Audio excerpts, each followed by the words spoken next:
제가 있는 7년 동안에요. 두 번의 이제 엔비디아가 어려움을 겪었어요. 첫 번째가 이제 2018년 하반기. 그때 이제 주가가 반토막이 난 적이 있고요. 2022년 또 하반기에 미중 무역 전쟁이 있었고, 그때도 똑같이 반토막이 났어요. 회사는 거의 망하게 되었죠, 사실은. 젠슨이 이제 이력을 보시면은 이 양반이 이제 공학자입니다, 사실은. 그래서 자기 기준에 충족이 안 되면 목소리가 좀 더 커지게 되고 여러 가지 격한 F로 시작하는 거, M으로 시작하는 거 뭐 등등등 그것 때문에 나가신 분 많습니다.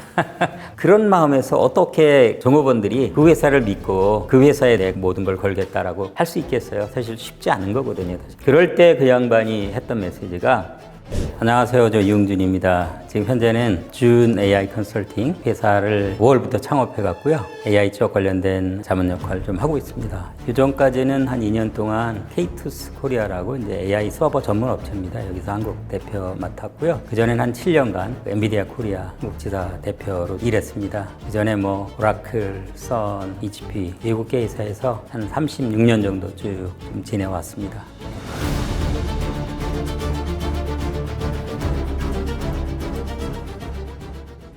뭐 젠슨 황이 지금 뭐 세계 갑부 중에 한 10위에서 20위 사이에 드는 걸로 제가 알고 있어요. 근데 이분이 역사적 사명을 띠고 그렇게 자기는 될 줄 알고 그렇게 키워왔는가? 그 측면에서 보면은 또 그건 아니라고 생각해요. 단 이제 그분의 준비성, 그다음에 통찰력, 그다음에 시장 이런 것들이 좀 합해졌기 때문에 지금의 젠슨 황이 되지 않았는가 생각이 되고요. 왜냐면 제가 있는 7년 동안에요. 두 번의 이제 엔비디아가 어려움을 겪었어요. 첫 번째가 이제 2018년 하반기 그 엔비디아의 GPU가 이제 크립토 커런시에서 마이닝 쪽에도 좀 많이 좀 팔렸는데 그게 피크를 치다가 떨어지니까요. 그때 이제 주가가 반토막이 난 적이 있고요. 2022년 또 하반기에 사실 미중 무역 전쟁이 있었고 마켓 자체가 그때 좀 많이 떨어졌고 그랬어요. 그때도 똑같이 반토막이 났어요. 어떻게 보면 제품 자체가 실패하기 때문에 회사는 거의 망하게 되었죠, 사실은. 그럴 때 그 양반이 했던 메시지가 우리 참 어렵다. 그래서 우리 이제 몇 분기 동안 GPU도 안 만든다. 난 여러분을 레이업하지 않겠다. 단 사람 뽑는 거 이런 것들은 줄이도록 하겠다. 이런 거죠. 사실은 그게 기업가 정신이거든요. 엔비디아의 경쟁사라고 하는 I사나 또 A사나 이런 데 보십시오. 경기가 떨어지면 무조건 20%, 10% 레이업을 해요. 그리고 경기 살아나면 또 뽑고 지금 뭐 제가 아는 대부분의 또 회사들 그렇게 하거든요. 그런 마음에서 어떻게 그 종업원들이 그 회사를 믿고 그 회사에 나는 이제 내 모든 걸 걸겠다라고 할 수 있겠어요? 사실 쉽지 않은 거거든요. 그런데 그 다음 스토리가 사실 이제 리바라는 게 이제 1997년에 또 나와서 히트를 치게 됐거든요. 이제 제품 출시에 한 달 만에 100만 대 이상 사실 좀 팔렸거든요. 이 기업이 이렇게 클지는 사실 저 자신도 예상치는 않았는데 중요한 거는 사실은 그 전에 그거에 대한 레디니스라고 준비성일 것 같거든요. 어떤 사람이나 집단이나 회사도 그 마켓이 어떻게 뜰지는 사실 모릅니다. 미래를 위해서 자기가 자기의 역량, 재능 이런 것들을 어떻게 미리 준비해 놓느냐. 그 배경에는 또 사실 젠슨의 집념, 그 다음에 또 시장의 오너들이 그 젠슨의 그런 인사이트나 이런 것들을 보고 또 투자를 결정한 그런 어떻게 보면 그 역량이라고 좀 판단하고 싶거든요. 네, 그런 것들이 결합돼 갖고 회사가 망하지 않고 기적적으로 회생에 대해서 오늘까지 이르는 그런 계기가 되지 않았나 이렇게 생각합니다. 얼추 38년간 직장을 하면서 제가 이제 쌍용에 2년 짧게 있고 HP로 옮겨간 다음부터는 선, 오라클, 그다음에 엔비디아, 다 외국계 기업에 좀 있었습니다. 제 의지가 좀 있었던 거고요. 제가 이제 사실 군복무를 카투사에 한 이제 2년 반이죠. 거기서 비록 이제 뭐 군대 문화지만 미국 컬처 이런 것들 좀 경험을 하고 참 괜찮다, 자유로운 게 제 캐릭터하고도 좀 맞는 것 같아서 HP에서 모파가 왔을 때 두도 돌아보지 않고 쫓아간 이유 중에 하나가 컬처에 대한 거 이런 것들 좀 생각했고요. 그 다음에 선 마이크로 시스템이니 오라클이니 엔비디아니 다 이제 어떻게 보면 미국계 컬처고 외국계 회사에 가려고 하는 의지나 이런 거는 항상 있었습니다. 젠슨은 두려움보다는 성격이 참 독특하다 이런 표현이 더 정확할 표현 같습니다. 가죽 장바 입으시고 그 다음에 매 분기 QBI라고 하거든요. 쿼터리 비즈니스 이노베이션이란 미팅을 해서 매니지먼트를 모아서 한 1박 2일 하루 10시간 이상씩 워크숍을 하거든요. 그래서 각 부분의 담당자들이 와서 발표를 하고 브레인스토밍을 하고 이런 시간을 갖는 거죠. 이 양반이 이제 공학자입니다, 실은. 그러니까 엔지니어예요.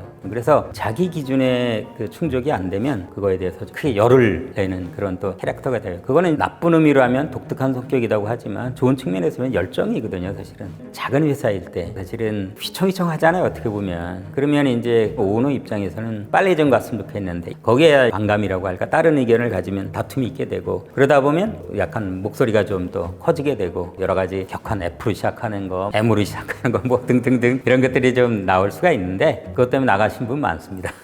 그것 때문에 아마도 후회하신 분들 많을 거예요. 요새 기준으로 하면 좋은 회사죠. 아주 좋은 회사죠. 뭐 한국 지금 기업도 사실은 이제 그 수직적 관계가 수평적 에 많이 좀 늘어나지 않습니까? 단히 이제 한국하고 틀린 게 우리나라는 이제 52시간 어쩌고 저쩌고 얘기하고 뭐 이런 게 있잖아요. 이런 부분이 큰 제약이 될 수밖에 없거든요, 사실은. 근데 엔비디아는 젠슨은 어떻게 하냐면요. 자기가 한 5시쯤 일어나서 이메일을 주주주주 한 1시간 반 정도 그거 쭉 보다가 아침 먹고 와서 회사 생각하고 집에 돌아와서 저녁 먹고 또 회사 생각하고 자기는 24/7로 그 생각한대요, 사실은. 그 마음이거든요. 근데 엔비디아 직원 자체도요. 뭐가 일하다가 평소에 생각이 안 나면 그냥 멍 때릴 수 있지 않습니까? 그러다가 생각이 나면 밤 10시 아니면 새벽까지 하고 그 다음날 안 나와도 되거든요. 이거는 이제 미션 이즈 마이 보스라는 그게 정해지면은 사실은 이제 뭐 내가 근태를 9 to 6니 이게 큰 제약이 없는 거예요. 물론 듀데이트는 있기 때문에 그거에 맞추면 되는 거거든요. 사실은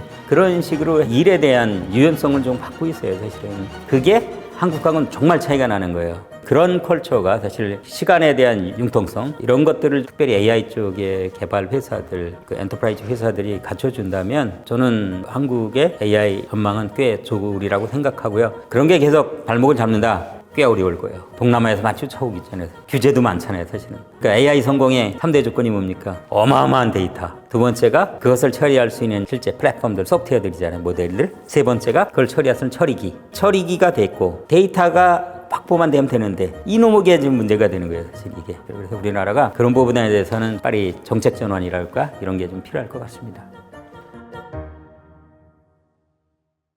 저도 이제 우리 아들 둘 다 한 친구는 작곡가 하고 있고 한 친구는 또 반도체 회사 근무하고 있는데 돌이켜 보면은 결국은 의지 같아요. 그게 저는 이제 준비성이라고 하거든요. 결국은 잡을 선택하는 데는 세 가지 환경이 돼야 되거든요. 그 잡을 내가 좋아하느냐, 첫 번째. 두 번째는 그 잡을 내가 잘하느냐.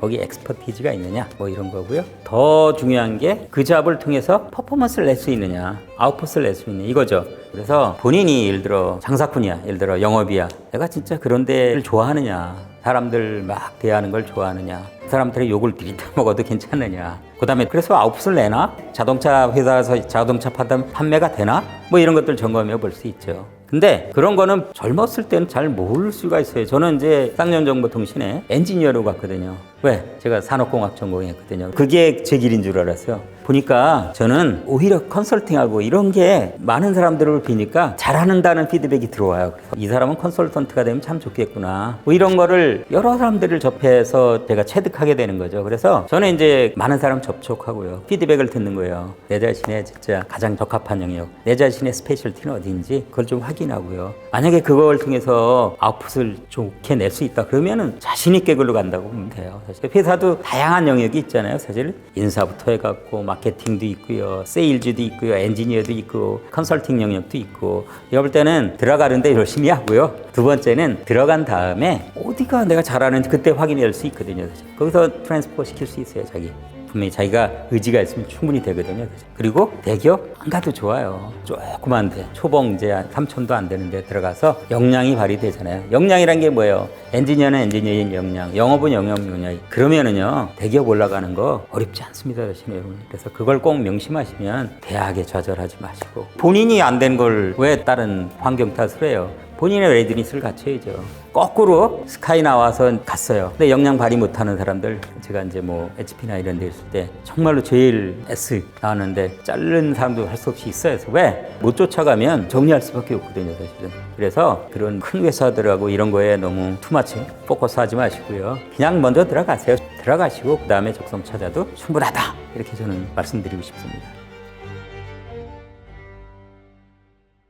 사람이 얍삽하잖아요. 권력에 대한 욕망, 명예에 대한 욕망, 돈에 대한 욕망 이런 것들은 항상 끊임없이 추구하는 게 사람의 본성이라고 보는데요. 사실 저는 그런 것들 다 한번 또 경험을 해봤지 않습니까? 사실은 제가 사실 뭐 직장 쭉 생활하면서 엔비디아나 이런 데는 대표 생활 뭐 7년이나 했으면 솔직히 어디 파트너에 이렇게 몇 년 붙어 있을 수 있거든요, 솔직히. 그럼 편하게 돈도 더 많이 받을 수 있고 할 수 있죠. 근데 안 합니다. 그거보다는 내 주도적인 삶을 살자.